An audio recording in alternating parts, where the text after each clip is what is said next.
ce te-a convins, mai bine spus? Care a fost clicul ăla care ți l-a făcut clubul, când ai auzit informațiile despre club?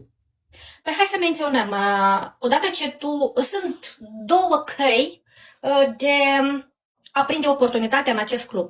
O cale de a fi membru, unde tu ai în capul tău o vacanță undeva, e prea scumpă și atunci tu aici vii ca membru, lună de lună, pentru că clubul nostru e bazat pe membership, pe subscription, pe abonament, dacă să-l numim în limba română. Da. Unde tu lună de lună îți pui în contul de vacanțe o sumă de bani, iar compania vine și ți-o dublează.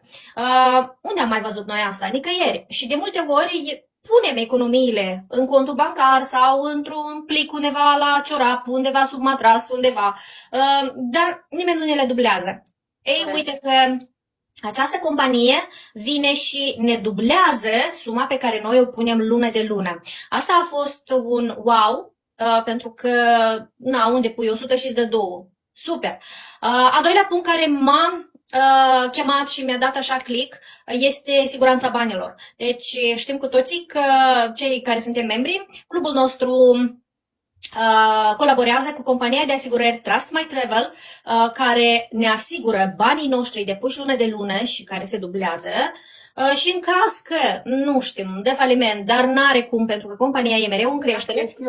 Exact, dar în caz de, avem această companie de asigurare Trust My Travel, care ne returnează banii noștri înapoi în caz de.